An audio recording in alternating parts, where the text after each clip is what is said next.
For quite a while, there's been constant talk about Cristiano Ronaldo and the rest of the Man United dressing room not getting along. The issue has been treated as the main reason why the club's performances have not been up to the mark. However, Marcus Rashford has had enough of the rumours created by the tabloid media and has hit back at such claims. Red Bull Salzburg held Bayern Munich to a 1-1 draw in the first leg of their Champions League round of 16. The Austrians were plucky for sure, while the Bavarians did struggle quite a bit. It wasn't an easy night in Milan for Liverpool, who beat Inter Milan 2-0. While the scoreline suggests that the game was easy, it wasn't the case, with the home side taking the game to the Reds. Meanwhile, Carlo Ancelotti is under a lot of pressure following Real Madrid's poor performance at the Parc des Princes on Tuesday night. There are even rumours about a potential departure in the summer. Before we get started, we want to share the sponsor of today's video. The OneFootball app is the ultimate football platform and is a must-have for every football fan, so that you can follow all of your favourite leagues, teams and players all the time right from your phone. You can be sure to turn on notifications for specific players to be instantly alerted when they score a goal or when they're involved in other breaking news. It is the best and easiest way to stay up to date with everything football. Click the link in the description down below to download the app right now. You won't regret it. Dominant but lacking in ideas, Bayern Munich had to settle for a draw in Salzburg in the first leg of the Champions League round of 16, and they had to thank Kingsley Coman for sparing their blushes. Beaten thoroughly this weekend by Bochum in the league, Bayern Munich did not appreciate their trip to Salzburg in the best conditions. The Austrians entered the game very well and took the first initiative through Brendan Aronson, whose excellent move was countered by Benjamin Pavard. The high pressing of the home team bothered the Germans, and it took 10 minutes to see the Munich side become truly dangerous. Corentin Tolisso found Serge Gnabry on the right side. The latter beat his opponent and went for a shot. It took a nice save from Philipp Kern to prevent the Bavarians from opening the scoring in the 10th minute. Moments later, Thomas Müller was on the receiving end of a corner kick, and while the Bundesliga leaders finally seemed to be on their way to dominating the game, they were caught on the counter.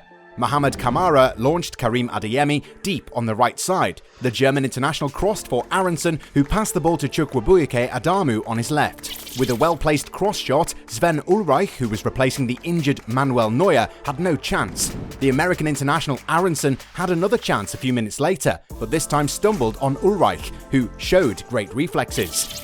Julian Nagelsmann's men did seem all over the place, but managed to react. But Leroy Sané, Kingsley Coman and Gnabry came up against Kern and his often heroic defence. Very well organised and united, Salzburg for their part remained dangerous on the counter, with Adeyemi getting close in the last minute of the second half. The second half got off to a good start, with the Germans peppering Salzburg's goal with some good attempts. And while Munich did have a lot of possession, they didn't make much use of it, with Robert Lewandowski struggling to hold his own and getting minimal support.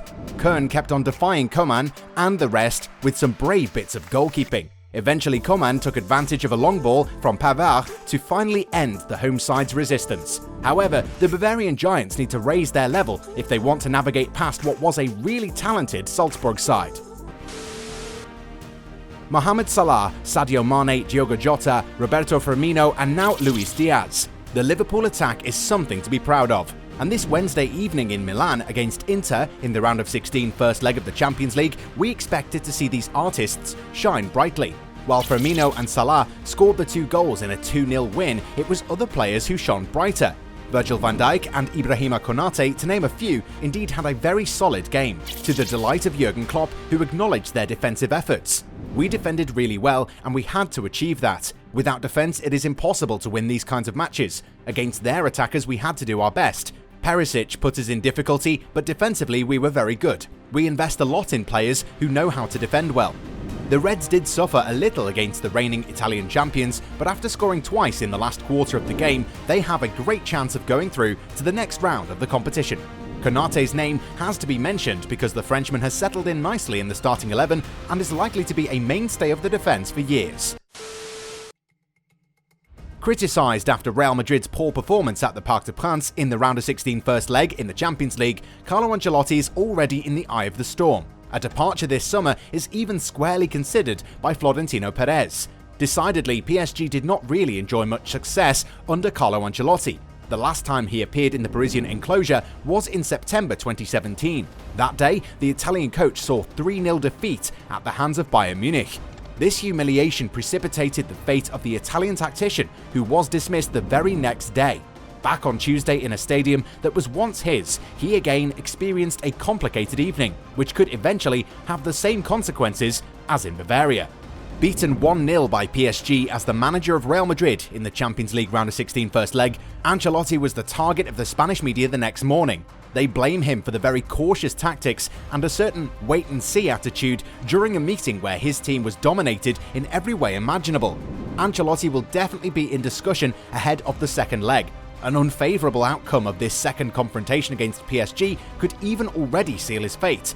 While he signed a 3-year contract, the 62-year-old Italian does not really enjoy the confidence of his president, Florentino Perez, despite a first place in La Liga.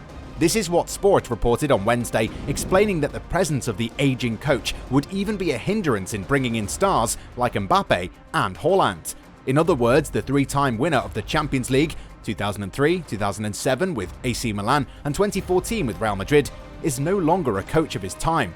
Real Madrid understand this well and have already put together a shortlist of 3 possible successors: Antonio Conte, Jurgen Klopp, and a certain Mauricio Pochettino. If the first 2 are not available, the Argentine's time at PSG is pretty much ending.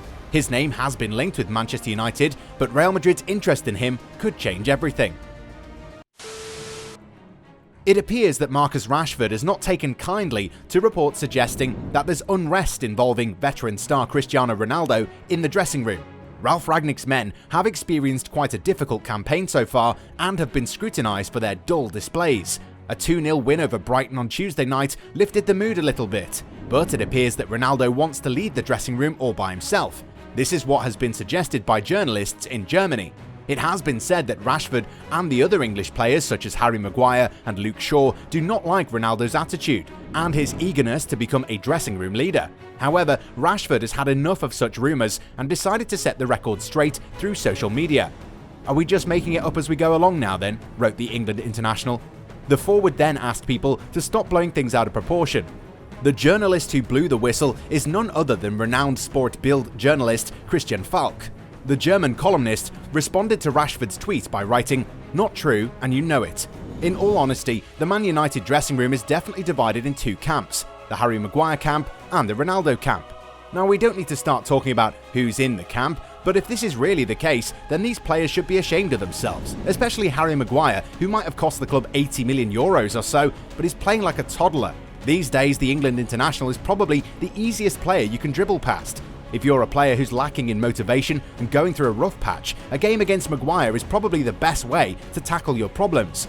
The United defence, apart from David De Gea, is in tatters, and if it weren't for the Spaniard, they wouldn't even be in the top 4 discourse. Ronaldo, meanwhile, has struggled largely because he's playing with players who don't really have the proverbial footballing intelligence running through their veins. Even in the game against Brighton, the Portuguese forward's goal was pretty much his own creation. Apart from Jadon Sancho and Bruno Fernandes, the rest of the attacking unit is simply not creative enough. Therefore, it's shocking to find out that there are so many divisions within the squad, and they're coming from players like Harry Maguire, whose performances have been truly pathetic. While Rangnick is under a lot of pressure, it's becoming clear that a change of manager is not really going to solve any of the club's problems.